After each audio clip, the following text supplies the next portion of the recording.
고대 로마의 연극은 고대 그리스 연극의 아류라고 생각하면 되는데요. 그러한 가운데서도 고대 로마의 다른 대중오락의 형태들이 아주 흥했기 때문에 연극은 상대적으로 미미한 존재였다고 평가받고 있습니다. 다음 슬라이드를 봐주십시오. 로마 시대의 대중적 오락 형태들로서는 여러 가지의 것들이 있었는데요. 우리 수업에서는 여기에 있는 빨간 글씨들, 체리엇 레이싱, 전차 경주와 또 글래디에이토리얼 컴뱃, 검투 경기, 그리고 나우마키아이 혹은 나우마키에라고 읽혀지는데요. 이것은 모의 해전입니다. 이 세 가지의 형태에 대해서만 언급하도록 하겠습니다. 전차 경주는 기원전 7세기경부터 서기 6세기까지 선풍적인 인기를 끌었다고 합니다. 1925년도에 만들어진 무성영화 벤허에 나오는 전차 경주 장면입니다. 우리가 흔히 벤허 하면 떠올리게 되는 작품은 찰턴 헤스톤이 출연한 1959년 작품이지요. 그 작품에 나오는 전차 경주의 장면이 우리에게 눈에 익은데 그거보다 훨씬 이전에 만들어진 무성영화에서는 전차 경주가 어떻게 표현되고 있는지 한번 확인해 보십시오.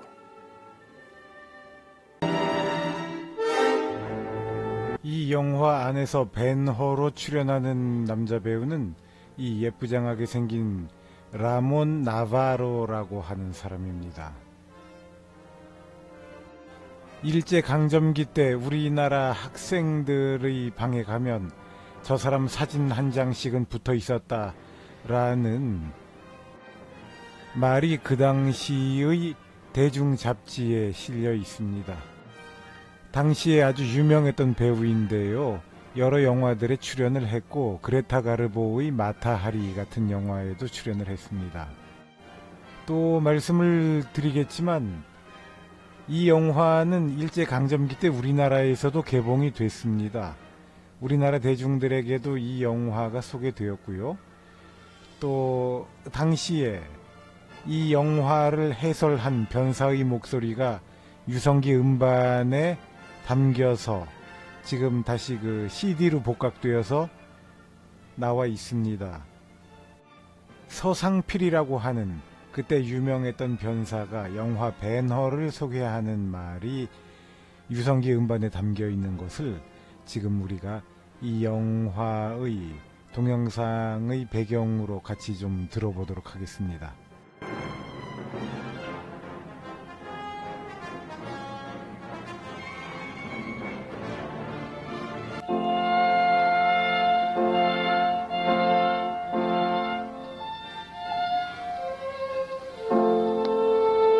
때는 기원전 헤로데 왕의 시대, 이교도 로마의 세력은 승천우길같이 절정에 달하였고 장갑병사의 발자체 소리는 전 세계를 무서운 전율에 쌓이게 하였다. 그리하여 모든 토지로부터 학대받은 사람들의 부러지는 소리는 구세주를 찾는 기도 소리와 같이 불끈서타였다. 유다에는 이스라엘의 밝은 빛이 진흙 속에 쓰러졌고 그리하여 정복당하고 박해당한 황금의 예루살렘은 성벽의 그림자까지도 참담한 눈물에 쌓여 있었다. 때는 12월 24일 나그네 무리는 요파의 문안과 문 밖에 구름같이 모여들었으니 그들은 시리아 사람, 기리시아 사람, 유대 사람, 에집트 사람 모두 다 고국을 그리워하는 가히 없던 나그네들이었었다. 그 이유는 로마가 전 세계에 납세를 명하여 남자는 누구나 모두 다 강제로 점호에 응하게 하였기 때문이었다. 소란한 예루살렘의 거리에는 로마의 새로운 폭군 그라다스가 도입하게 되었고 모든 인민은 극도의 살한 원망과 격분으로 그를 기다리고 있었다. 재산을 가진 사람은 재산을 빼앗길까 두려워하였고 비난한 사람은 생명을 빼앗길까 두려워하여 이르는 곳마다 불안으로 가득 찼다. 행복한 로마의 군인은 길을 횡단했다는 기명 아래 젊은 여자를 잡아가지고 머리채를 끄들며 마치 개나 도야지와 같이 천대하였다. 바라보던 한 사람은 불암을 견디지 못하여 원수를 갚으기 할 때 옆에 사람은 권하였던 것이다. 우리는 유태의 사람이다. 로마의 사람을 어떻게 할 수 있느냐? 무엇보다도 반항하면은 목숨을 빼앗긴다. 참아라. 유대 귀족 중에는 수백 년 동안 세력을 펴고 있는 병어라는 사람이 있었고, 그의 크나큰 저택에도 이 무서운 불안은 물결쳐 들어왔다. 이때 거리로 지나가던 병어는 실수하여 로마 군인의 발을 밟았다. 이놈아, 눈이 없느냐? 말할 거리도 못되지만은 너 같은 인종은 이곳으로부터 떠나가거라. 나는 나의 동무가 되는 로마의 시자 메사라를 만나려 하는 것이다. 메사라요, 나는 그대의 근본을 잘 알았다. 유대 사람이 그대를 동무라고 부르는 것을 보아이제 알았다. 이 말을 들은 메사라는 자기에게는 다시 없는 모욕으로 생각하고 여러 사람의 눈을 피하여 성 밑으로 병어를 데리고 왔다. 오 메사라요, 몇 해를 그리운 대면인가? 오늘날 로마의 무사가 된 그대를 만나보는 것은 참으로 천만 의외의 일이다. 나의 어머니나 누이 동생이 그대를 보면은 물론 반가워할 것이다. 자 메사라요, 우리 집으로 같이 가자. 그래도 병어는 옛날의 동부를 잊지 않고 우정을 생각하여 메사라를 데리고 자기의 집으로 돌아왔다. 메사라요, 그대는 참으로 잘 돌아왔다. 로마의 사람으로 우리를 알아줄 사람도 그대밖에 없는 것이다. 로마는 정복한 인민을 지배하는 것이다. 그러므로 정복을 당한 인민일수록 로마를 몰라서는 아니 된다. 유대인의 감정을 헤아려고 하는 것은 아니지만은 그러나 완고한 유대인은 지배자에게 공순할 것을 잊어서는 아니 된다. 오, 나의 동무 메사라는 로마의 사람이 되고 말았구나. 그것이 어째서 잘못되었단 말이냐? 로마의 사람이 되는 것은 세계를 지배하는 것이 아니냐? 유대 사람이 되는 것은 진흙 속에 파묻히는 것이다. 너는 유대 사람이 되는 것을 잊어라. 메사라요, 너는 유대 사람이 아니고 무엇이냐? 너의 혈관에는 언제든지 유대의 붉은 피가 굽이치고 있는 것이다. 너는 로마의 사람이 되는 것을 잊어라. 유대 사람으로 로마에 가서 부귀와 영화가 인신에 넘치게 된 메사라의 눈에는 자기의 족도 동무도 아무것도 보이지 않았다. 이때 마참 거리에는 집정자 그라다스의 행렬이 지내가는 나팔 소리가 들려온다.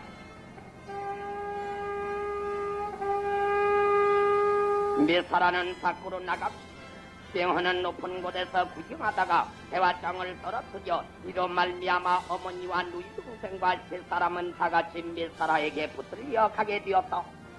병헌은 마상에 높이 앉아 호령하는 메사라를 보았다.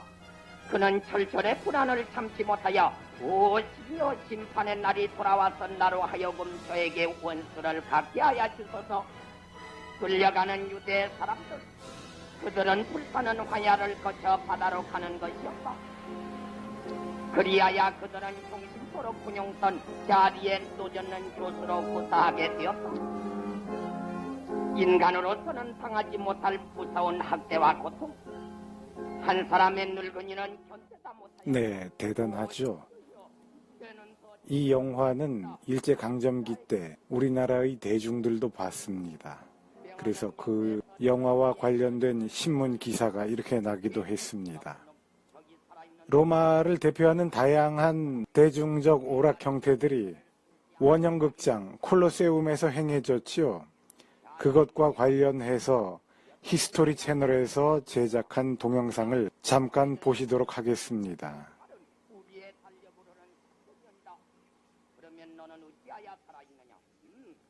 콜로세움을 건설하는 자금은 이스라엘 예루살렘 대성전을 습격해가지고 거기서 가져온 보물들로 충당했다고 그러죠.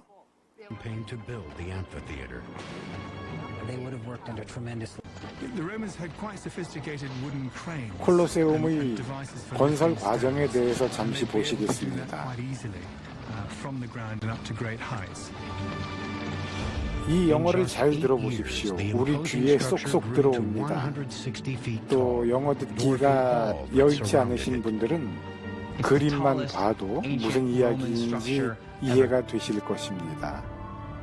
이 원형극장은 고대 그리스 극장의 형태 두 개를 합쳐서 서로 등지게 해가지고 반원형의 구조물 두 개를 합치니까 원형이 되죠. 그런 식으로 설계된 것이라고 합니다. 계속 동영상 보시겠습니다. Theater design. It contained an intricate network of corridors and staircases that could shuffle 70,000 Romans in and out in record time. As with stadiums today, everyone who entered the Colosseum had a ticket corresponding to the number above one of the entry gates. The complex was designed not only to control the crowds, but to keep them comfortable. It had 110 drinking fountains and 2 restrooms, large enough to accommodate a packed house. The Colosseum even had a retractable roof. On hot days, an awning called a velarium was unfurled above the upper deck to shade spectators from the sun. It was operated by sailors from the Roman Navy, who were stationed around the top of the Colosseum's arcade. They could move it according to the sun and according to the wind, and subsequently, Colosseum. For 100 straight days, Romans flocked to the Colosseum to soak in every kind of carnage imaginable. 5,000 animals were slaughtered in a single day. Thousands of gladiators and prisoners left as corpses. Outside the arena, bloodshed on this scale was known only in war. But inside, it was pure entertainment. They go for the entire day. And in the morning, they watch men kill or be killed by animals. And around noontime, they're watching the execution of prisoners.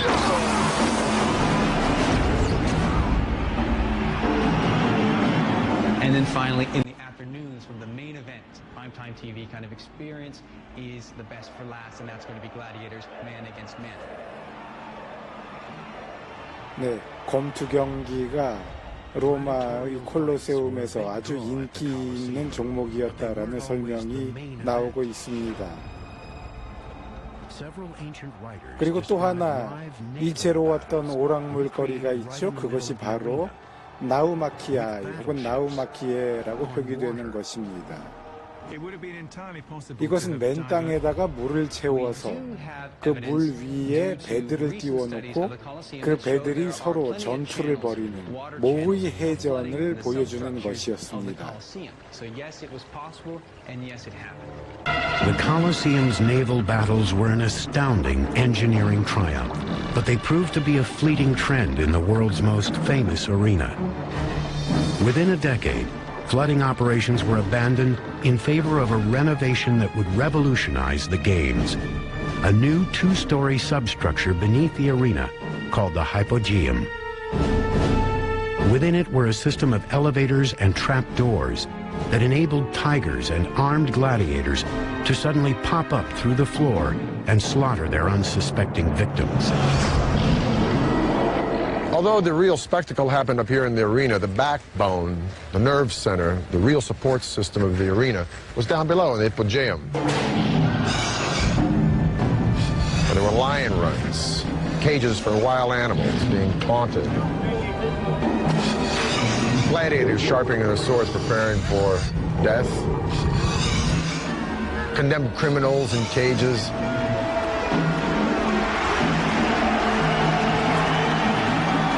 As the games begin, a trapdoor in the arena floor will open, and by a system of pulleys, an elevator will hoist another lion or panther up into the arena. When the trapdoor opens, we're bathed in light. We hear the yells of the throng enjoying the games, and then the trapdoor will close again, leaving us contemplating our own demise amongst the screams and lamentations and stench of blood, beasts and men. 이제 로마의 문예 이론에 대해서 살펴보도록 합시다. 호라티우스, 영어로는 호러스라고 쓰는 철학자가 있습니다. 이 사람이 아리스토텔레스의 시학의 영향을 받아서 자기도 시학을 썼습니다. 그 책의 내용이 나중에 르네상스 시대 때 서양의 극장론에 영향을 주게 되는데요. 호라티우스의 시학의 내용 중 중요한 것들 몇 가지를 같이 읽어보도록 하겠습니다. 첫째, 희극과 비극은 절대 혼합되어서는 안 된다라는 내용이 있습니다. 웃기는 내용을 쓸 것이면 처음부터 끝까지 웃기는 내용만 쓰고, 진지한 내용을 쓸 것이면 처음부터 끝까지 진지한 내용을 써야지, 이야기가 진지하게 흘러가다가 중간에 웃긴 내용이 들어갔다가, 아니면 웃긴 내용이 이어지다가 중간에 분위기가 진지해진다던가, 이런 식으로 극이 흘러가는 것은 좋지 않다라고 호라티우스는 이야기하고 있습니다. 요즘 우리가 보는 드라마의 형태들은 어떻습니까? 진지한 내용은 오로지 진지한 내용 일변도로만 가고, 웃긴 내용은 오로지 웃긴 내용 일변도로만 갑니까? 아니면 진지한 내용의 이야기가 흘러가다가 중간중간 기분 전환이 되는 웃긴 요소들, 웃긴 에피소드나 인물들 같은 것들이 삽입되기도 합니까? 요새는 비극이면 일관되게 비극이어야 하고 희극이면 일관되게 희극이어야 하는 장르의 순수성에 그렇게 구애받지 않죠. 그냥 작가들이 자유롭게 자기가 쓰고 싶은 대로 진지한 이야기를 흘러가게 하다가 가벼운 이야기도 썼고, 가벼운 이야기가 흘러가다가 그 안에 진지한 분위기가 조성되기도 하는 그런 식의 모습을 보여주고 있습니다. 그러니까 이제는 고대 그리스의 아리스토텔레스의 시학의 내용을 과잉 해석한 호라티우스의 시학과 같은 고전주의는 극복이 되고 있는 것이지요. 그 다음 내용 봅시다. 연극은 오막극으로 구성되어야 한다라고 호라티우스는 설명하고 있습니다. 그리고 무대 위에 3명 이상의 인물이 등장해 있어서는 안 된다라고 이야기를 하고 있기도 하고요. 불가피한 경우를 제외하고는 신들의 사용을 금지하자라고 말하고 있습니다. 고대 그리스 연극과 관련해서 데우스 엑스 마키나라는 불합리한 결말, 비합리적인 결말, 우연적인 결말에 대해서 이야기했던 것이 기억이 나실 것입니다. 그리고 코러스는 선하고 현명한 조언자의 역할을 수행해야 한다 라고 말했고요. 데코룸, 적격, 예절 발음, 예의 범절에 어긋나지 않아야 한다. 인물의 성격이나 작품 내용이 그래야 한다라고 주장했습니다. 그리고 또 보시죠. 드라마는 교훈과 재미 둘 다를 제공해야 한다라고 호라티우스가 말했습니다. 그러니까 드라마가 아무런 도덕적인 교훈이 없이 오락성만 추구해서도 안 되고, 또 도덕적 교훈을 훈계하기 위해서 아무런 재미가 없어서도 안 된다라는 입장을 호라티우스는 취하고 있는 것이죠. 문학, 연극, 영화 혹은 다른 예술들이 교육적인 메시지도 담고 있어야 합니까? 아니면 그것 자체로 즐겁고 재미있기만 하면 됩니까? 우리에게 참으로 계속해서 다가오게 되는 질문거리인데요. 이 점에 대해서 우리 계속 같이 생각해 보도록 하지요. 이러한 호라티우스의 문예 이론은 르네상스 시대에 큰 영향을 주었습니다.